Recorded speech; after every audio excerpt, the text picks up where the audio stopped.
네, 여러분 반갑습니다. 우리 시간에 하나님의 말씀 함께 봉독합니다. 오늘 예배 가운데 주시는 아버지 하나님의 말씀은 마태복음 25장 31절부터 46절까지 말씀, 양과 염소를 가르는 심판이라는 제목으로 말씀을 나누기를 원합니다. 31절부터 제가 읽겠습니다. 마태복음 25장. 인자가 자기 영광으로 모든 천사와 함께 올 때에 자기 영광의 보좌에 앉으리니 모든 민족을 그 앞에 모으고 각각 구분하기를 목자가 양과 염소를 구분하는 것 같이 하여 양은 그 오른편에 염소는 왼편에 두리라. 그때 임금이 그 오른편에 있는 자들에게 이르시되 내 아버지께 복받을 자들이여 나와 창세로부터 너희를 위하여 예비된 나라를 상속받으라. 내가 줄일 때에 너희가 먹을 것을 주었고 목마를 때에 마시게 하였고 나그네 되었을 때에 영접하였고 헐벗었을 때에 옷을 입혔고 병들었을 때에 돌보았고 옥에 갇혔을 때에 와서 보았느니라. 이에 의인들이 대답하여 이르되 주여 우리가 어느 때에 주께서 줄이신 것을 보고 음식을 대접하였으며 목마르신 것을 보고 마시게 하였나이까? 어느 때에 나그네 되신 것을 보고 영접하였으며 헐벗으신 것을 보고 옷 입혔나이까?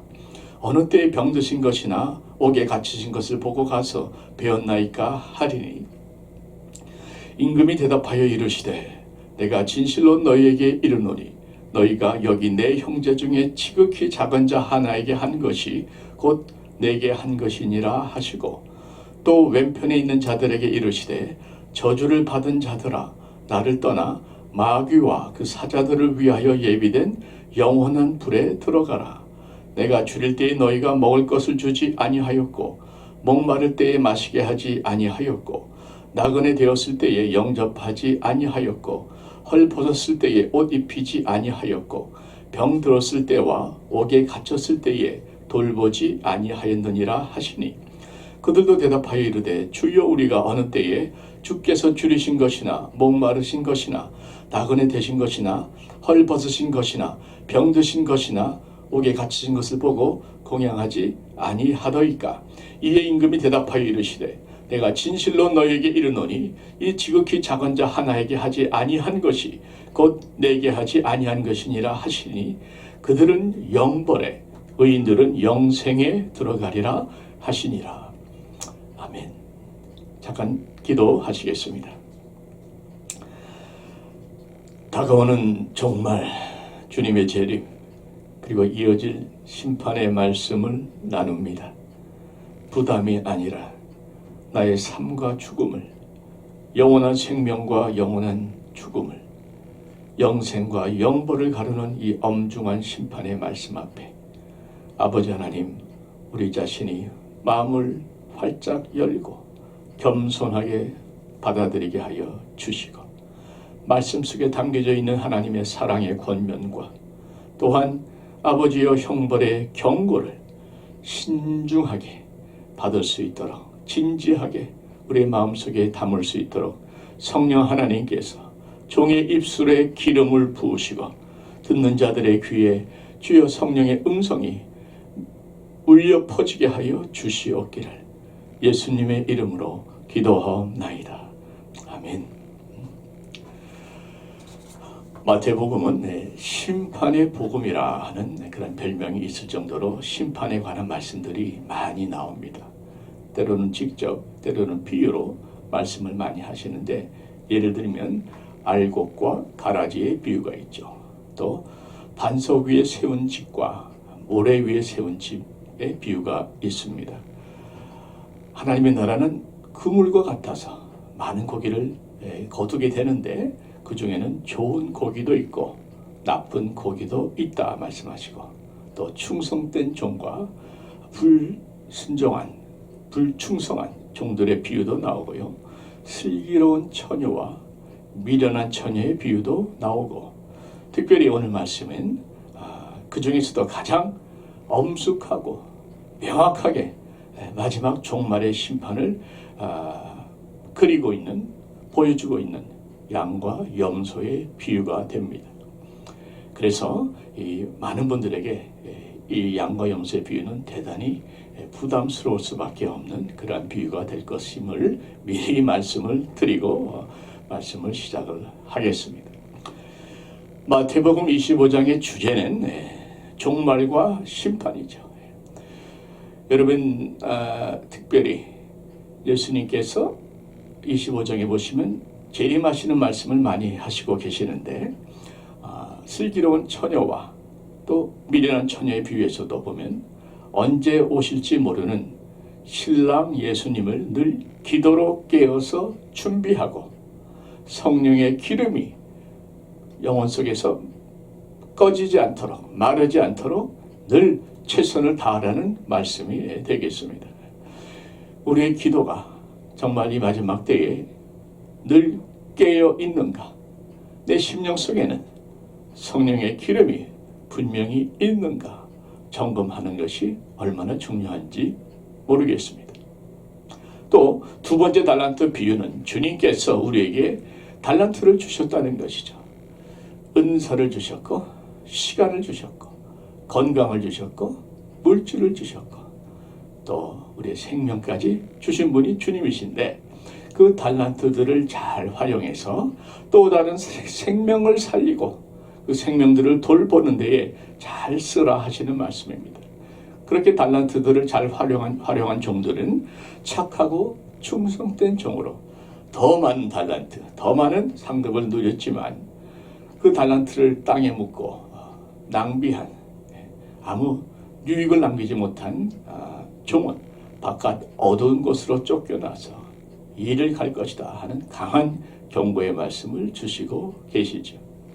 오늘 세 번째 비유를 보게 되면 양과 염소의 비유인데 이 비유는 우리에게 주어진 그 달란트들을 구체적으로 어떻게 써야 하는가 하는 것에 대한 말씀을 교훈하고 있습니다. 심판의 날에 주님은 모든 양과 염소들을 구분하듯이 모든 민족들을 의인과 악인으로 구분한다는 것이죠. 그리고 의인들은 영생에, 악인들은 영벌에 들어갈 것이라 하는 말씀으로 이 비유를 마치고 계십니다. 양과 염소, 그들을 곧 의인과 악인, 그들을 구별하는, 갈라내는 기준이 무엇인가? 중요한 질문이죠. 그런데 더 중요한 질문이 있습니다. 그렇다면 과연 나는 염소인가 양인가? 세 번째 더 가장 중요한 질문이 있습니다. 그것은 내가 염소가 아닌 양이 되려면 어떻게 해야 하는가? 이 세 가지 질문을 함께 나눠보기를 원합니다. 양과 염소를 가르는 기준이 무엇인가? 나는 과연 양이라는 확신을 어떻게 가질 수 있는가? 혹시 아니라면 내가 양이 되려면 어떻게 해야 되는가? 함께 말씀을 나눠보십시다. 여러분, 코로나 팬데믹으로 인해서 한동안 세상이 굉장히 긴장했죠. 믿지 않는 분들도 이 지구의 종말에 대해서 굉장한 관심을 가지게 되고 사실 백신이 나왔지만 아직은 안심한 단계는 아니지 않습니까? 아직까지도 많은 환자들이 늘어나고 있고 늘어난 건 아니지만 그렇게 생각보다 많이 줄지 않았다는 통계도 나오고요.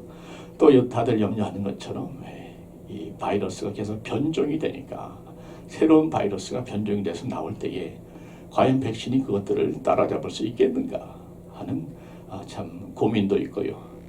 또 미국 국민의 많게는 한 30%가 자기들은 백신을 맞지 않겠다. 도대체 전 이유가 이해가 되지 않습니다만은 자기들은 백신을 맞지 않겠다 하고 얘기를 한답니다. 본인들이 안 맞는 건 괜찮은데 본인들이 안 맞음으로 인해서 다른 사람들이 피해를 보는 것이 참 걱정 아닙니까? 그러다 보니까 또 경제도 너무 빨리 풀리는 것 같아서 참 마음이 불안한 것도 사실입니다. 그래서 최근에는 이 생존에 관한 이 리얼리티 쇼 같은 것들이 참 많이 나왔죠. 지구의 종말이 와서 닥쳤다는 가상의 현실 속에서 전기가 끊어지고 전화도 끊어지고 식수도 끊어지고 먹을 것도 없고 이런 상황에서 어떻게 생존해 나갈 것인가, 그런 세팅을 해놓고 실제로 출연자들이 그렇게 경험을 하는 생존의 싸움을 실제로 경험하고 보여주는 그러한 프로그램들이 많이들 지금 인기를 끌고 있습니다. 사람들의 관심과 염려를 대변하는 것이라 생각을 합니다. 여러분, 테슬라, 그 유명한 그 머스크 엑스 CEO죠. 그분은 지금 화성에 이주하는 프로젝트를 계속해서 지금 진행하고 있고, 화성으로 이주할 신청자들을 받았는데 벌써 인원이 훨씬 초과가 돼서 만원이 돼서 더 이상 받지 못한다 하는 그런 기사도 본 적이 있습니다. 종말에 대한 관심들은 많아졌는데 안타까운 것은 이 종말에 대한 두려움들은 모두들이 어느 정도 느끼고 있지만 그 이 땅의 종말에 반드시 임하실 주님의 재림에 대해서, 그리고 주님의 재림과 함께 이루어질 심판에 대해서는 믿기를 거부하는 사람들이 너무나 많다는 사실이죠. 더욱 안타까운 것은 그렇게 주님의 재림과 심판을 믿지 않는 사람들 중에는 교회를 다니는 사람들도 의외로 많이 있다 하는 것입니다. 여러분, 나는 과연 주님의 재림과 심판을 정말 믿고 있는가? 그럴 수도 있겠구나. 이게 아니고 반드시 임할 것이다 하는 확신이 나에게는 있는가? 그 확신이 있다면 그 날을 어떻게 준비하고 있는가? 여러분, 이게 지금 부담되는 메시지 차원이 아닙니다. 죽고 사는 문제입니다. 그런데 그것은 영원히 죽고 영원히 사는 문제가 달려 있는 것입니다. 재림과 심판은 우리가 스트레스 받는다고, 부담스럽다고 외면할 주제가 아니라 우리가 날마다 마음에 품고 늘 깨어서 준비하며 반드시 이루어질 것을 믿고 살아가야 되는 것입니다. 왜냐하면 재림과 심판은 반드시 이루어지는 것이요, 그날은 하루하루 가까워져 오고 있기 때문입니다. 주님의 재림과 심판에 관한 말씀을 조금 더 자세히 한번 보시기를 원합니다. 31절에 보니까 인자가 자기 영광으로 모든 천사와 함께 올 때에 자기 영광의 보좌에 앉으리니 말씀합니다. 주님께서는 초림 때의 초라한 모습과는 달리 재림 때는 영광의 심판주로 오세요. 여러분, 초림 때는 어떻게 오셨습니까? 아무도 모르는 사이에, 물론 목자들이 있었지만 그는 아무도 몰랐죠. 마을 구유에서, 베들레헴 이름 없는 마을 구유에서 온 세상에 죄를 지고 갈 하나님의 어린 양의 모습으로 오셨습니다. 그런데 주님의 재림하시는 모습은 여기 보니까 모든 사람들이 보는 가운데서 모든 천사들과 함께 세상을 심판하시는 심판주로 영광 가운데 임하신다 하는 것입니다. 이 말씀이 참 앞뒤가 맞는 것이, 세상 죄를 다 지고 가심으로 말미암아 우리 모두에게 구원의 길을 활짝 열어주셨는데 그 구원의 길을 외면하고 자기들 마음대로 주님을 거부하고 살았던 자들에게 이제는 더 이상 구원이 아닌 심판의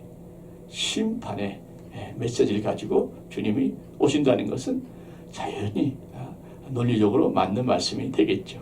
그래서 우리는 십자가를 지고 가시는 주님을 묵상하면서 늘 감사하셔야 되겠지만 결코 그것으로 끝나시면 안 됩니다. 십자가의 주님 이후에는 부활하신 주님을 우리가 꼭 기억해야 되고, 또 승천하신 주님을 믿어야 되고, 나아가서 그 주님의 재림, 다시 오셔서 우리 모든 민족을 심판하실 그 주님을 사모하면서 두려워하면서 깨어 기다리는, 기도하며 기다리는 우리가 되어야 하겠습니다. 오늘 32절에 보게 되면 모든 민족을 그 앞에 모으고 각각 구분하기를 목자가 양과 염소를 구분하는 것 같이 하여 말씀하죠. 모든 민족은 문자 그대로 모든 민족입니다. 주님은 모든 민족을 주님의 영광의 보좌 앞에 다 모으세요. 그러니까 그 종말의 주님의 심판은 전 우주적인 심판이 되는 것이죠. 모든 민족을 모아서 어떻게 하신다고요? 양과 염소로 구분하십니다. 양이든지 염소든지 둘 중에 하나예요. 노르는 없습니다. 중간은 없다는 말씀이죠.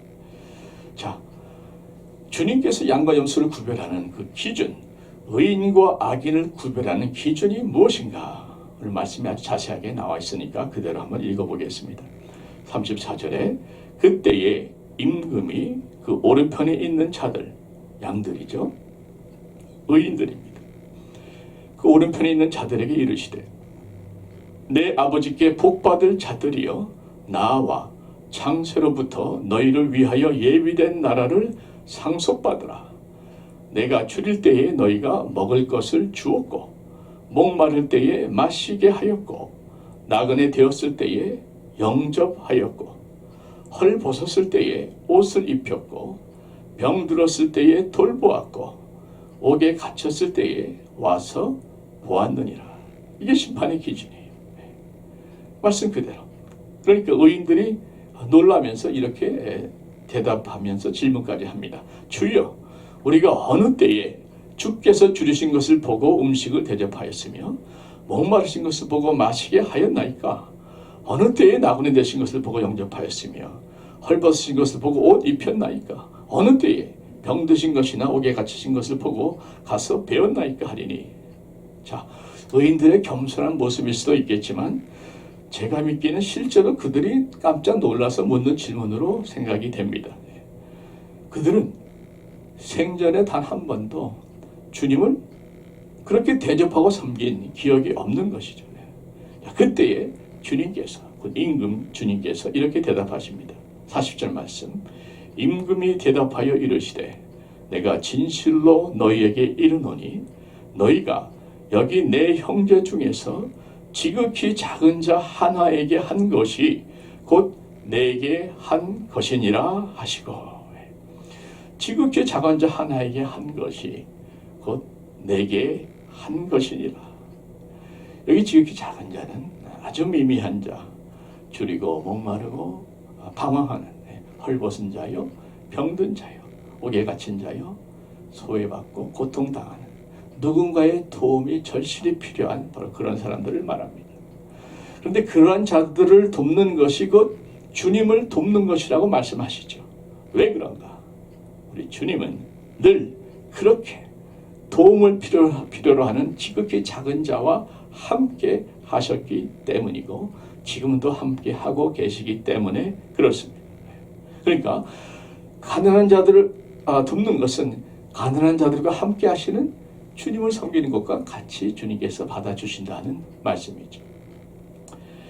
자, 이 섬김은 육신의 섬김뿐만 아니고 영혼의 섬김도 함께 포함합니다. 그들의 영혼이 굶주릴 때에, 그들의 육신만이 아니라 그들의 영혼이 굶주릴 때에 말씀의 떡을 먹였는가? 그들의 영혼이 목이 마를 때에 성령의 생수를 나누어 주었는가? 길을 잃고 방황할 때에 그들에게 영혼의 안식처를 제공하였는가? 옷이 없어서 헐 벗었을 때에 주님의 의의 옷을 입혀 주었는가? 영혼이 상처로 병들어 아파할 때에 진정한 마음으로 위로해 주었는가? 사탄이 만들어 놓은 감옥, 죄의 감옥, 모든 육신과 정욕의 이 중독의 감옥, 그 감옥에 갇혔을 때에 그들을 찾아가서 그들을 끄집어내려고 격려와 위로와 생명의 말씀을 전해 주었는가? 그렇게 그들을 주님을 섬기는 것처럼 정성껏 섬기는 자들은 영생을 누리지만 그들을 외면하고 돌아보지 않는 자들은 영벌에 들어간다 하는 것이 주님의 말씀입니다. 자, 이 말씀은 그렇게 다른 사람들을 열심히 돌보고 섬기면 구원받는다 하는 말씀은 아니고요.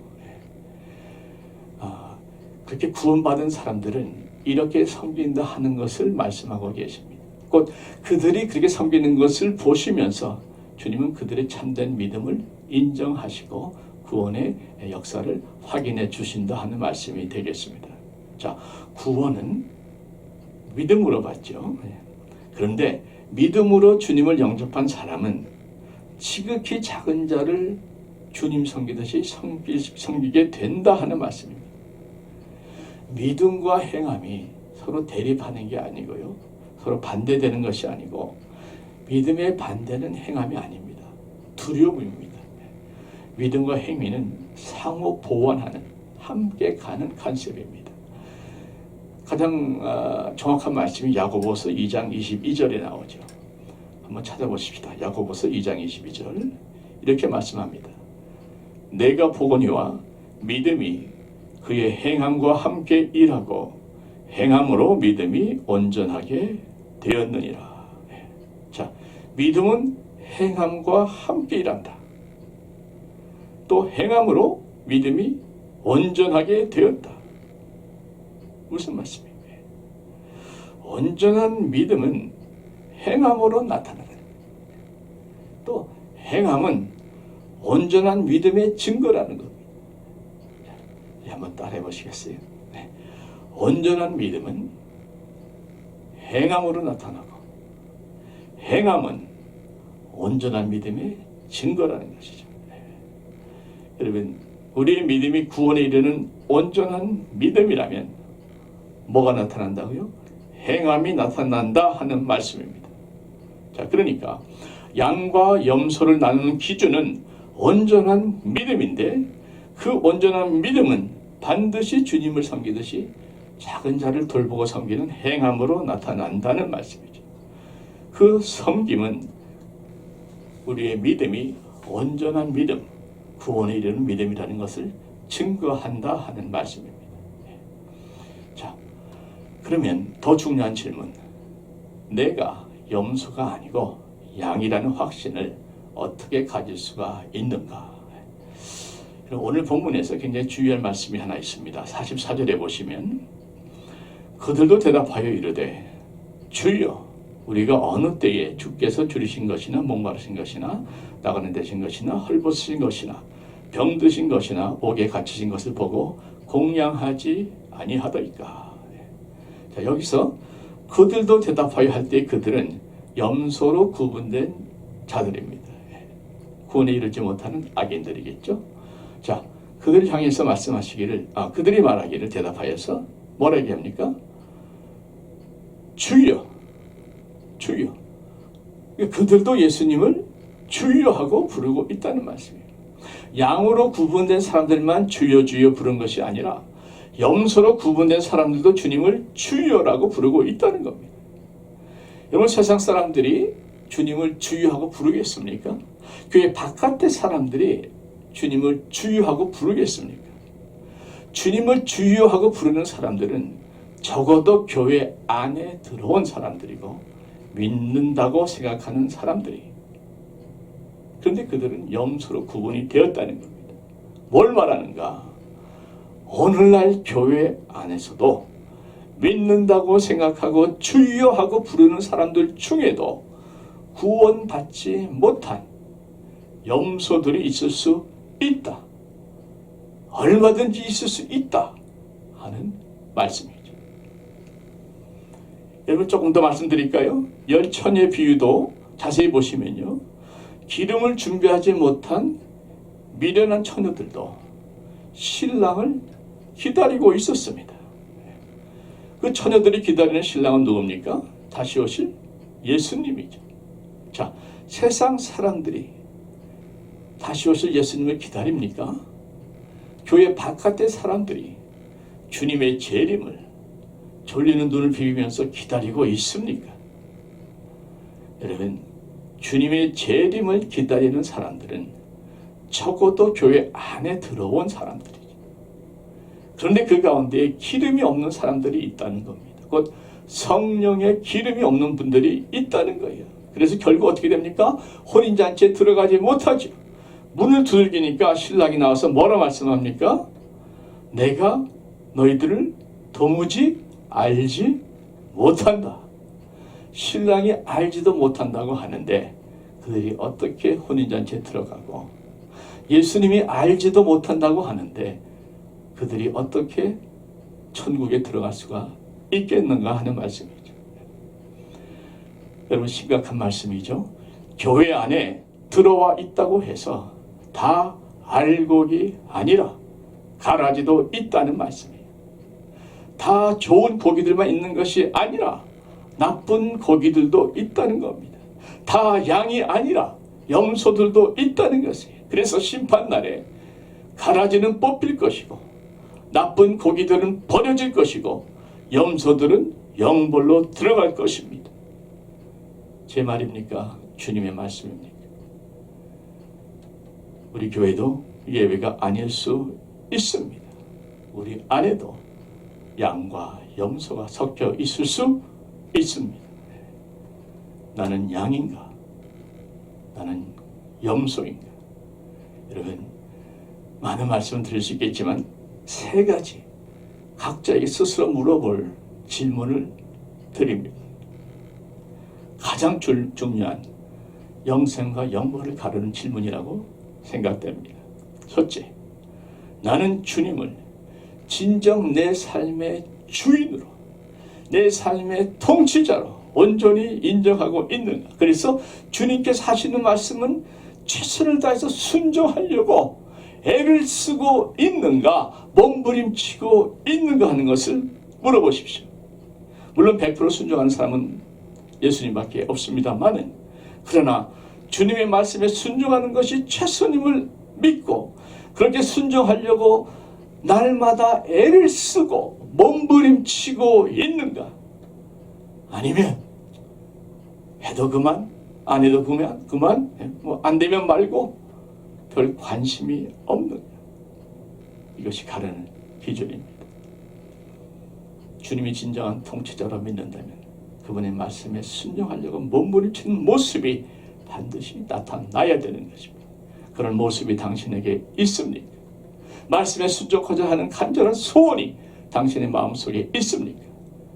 아니면 말고 하는 그러한 자세가 여러분들의 자세입니까? 오늘 정확히 판단하시기 바랍니다. 두 번째, 다른 사람들 앞에서 내가 과연 예수님을 나의 주님으로, 주인으로, 나의 왕으로 분명하게 시인한 적이 있는가? 세례를 말씀하고 있죠. 만약 세례를 받지 않으셨다면 그렇게 분명히 시인할 용의가 충분히 있는가? 이것이 굉장히 중요한 이유는 주님께서 정확히 말씀하셨기 때문에 그럽니다. 너희가 사람들 앞에서 나를 시인하지 않으면 나도 하나님 아버지 앞에서 너를 시인하지 않을 것이요. 너희가 사람들 앞에서 나를 시인하면 나도 아버지 앞에서 너희를 시인할 것이라고 분명히 말씀하셨기 때문에 사람들 앞에서 시인하는 것이 대단히 중요합니다. 혹시 아직 세례받지 않으신 분들은 이번 기회에 세례 결심하십시오. 세례야말로 모든 사람들 앞에서 내 주인은, 내 왕은 예수님이라는 것을 선포하는, 시인하는 예식이기 때문에 그렇습니다.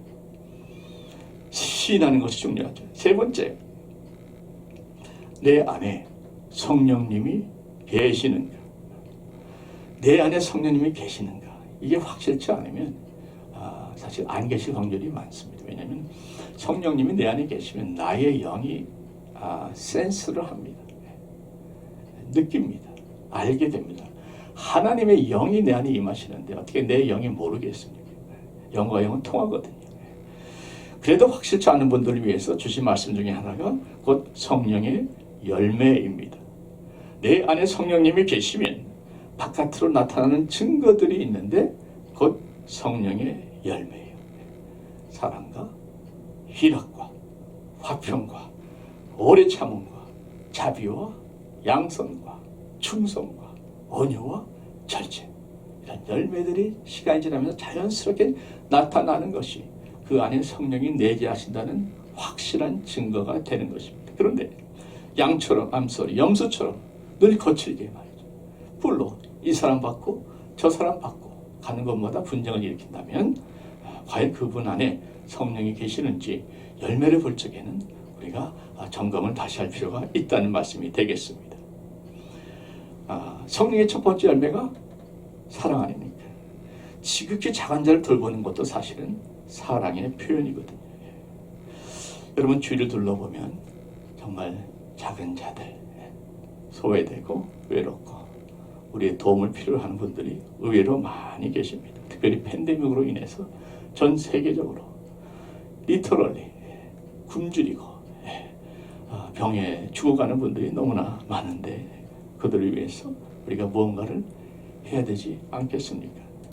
동시에 코로나 사태로 인해서 이 언택트 시대가 되면서 모든 것이 이제 온라인으로 돌아가고 아마 이전같이 이 뜨거운 이런 예배와 신앙의 체험이 적다 보니까 점점 신앙이 식어져 가는 것을 경험하게 됩니다. 신앙이 식어져 가는 것은 충분히 이해가 되는데 점점 신앙이 힘들어집니다.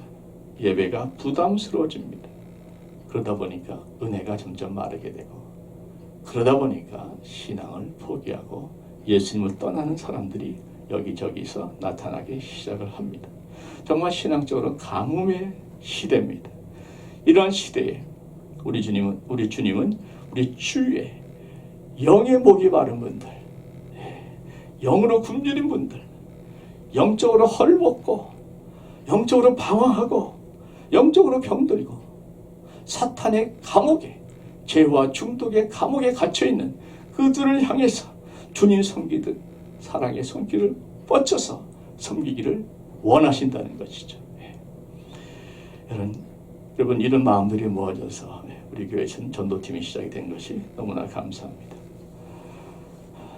여러분 말씀을 맺겠습니다. 나는 양인가 염소인가? 나는 주님을 내 삶의 진정한 통치자로, 왕으로, 주인으로 인정하고 있는가? 그분의 말씀에 순종하려고 내 최선을 다해서 몸부림치고 있는가? 나는 과연 당당하게 모든 사람들 앞에서 예수님은 나의 주님이시라고, 왕이라고 당당하게 선포할 수 있는가? 나는 내 안에 성령님이 계시다는 확신이 있는가? 아직 확신이 없으신 분들이 계시다면 여러분 분명히 말씀드립니다. 지금 결단하시면 됩니다. 아직까지 주님은 다행히 오시지 않으셨습니다. 아직 종말의 심판은 시작되지 않았습니다. 지금도 우리 가운데 알곡과 가라지가 섞여 있는 것처럼 양과 염소가 섞여 있지만 아직까지는 주님께서 그대로 두고 계세요. 그러나 더 이상 미룰 시간은 많이 남아있지 않습니다. 그렇기 때문에 지금 결단하시기를 원합니다. 결단만 하면 소용없습니다. 결단한 대로 사셔야 되는 겁니다. 살겠다고까지 결단하셔야 되는 거예요. 살겠다는 사람만, 그렇게 결단하고 살겠다는 사람만 사실 결단하셔야 돼요. 여러분 이 시간에 그렇게 한번 기도하는 시간 가지시기를 원합니다. 기도합시다. 사랑하는 주님, 주님을 내 삶의 주인으로 모시겠습니다. 통치하여 주시옵소서. 주님의 말씀을 최선을 다해 순종하겠습니다. 도와 주시옵소서. 주님의 성령을 제 안에 모시기 원합니다. 임하여 주시옵소서. 충만케 하여 주시옵소서. 성령의 열매를 맺게 하여 주시옵소서. 많은 사람들 앞에서 시인하면 나도 아버지 앞에서 너를 시인하겠다고 주님께서 말씀하셨사오니 이 시간 주님을 주님으로 왕으로 시인합니다. 주여 우리의 고백을 받아 주시옵소서. 내 삶의 주인으로 통치하여 주시고 순종할 때에 또 성령의 역사를 경험하기 원할 때에 주님이 도와주시고 성령의 열매를 맺게 하여 주시옵기를 예수님의 이름으로 기도하옵나이다. 아멘. 이제는 우리 구주 예수 그리스도의 은혜와 아버지 하나님의 사랑과 성령님의 감동, 감화, 교통, 충만하심이 주님을 내 삶의 주인으로 모시고 주님의 말씀을 최선을 다해 순종하며 주님의 성령을 늘 모시고 살기로 결단하는, 그래서 영육간의 도움이 필요한 자들을 주님의 사랑으로 돌봄으로 염소가 아닌 양, 영벌이 아닌 영생의 삶을 누리기로 결심하며 들어가는 사랑하는 모든 성도들의 머리 위 이제로부터 영원토록 함께 계시옵기를 간절히 축원하옵나이다. 아멘.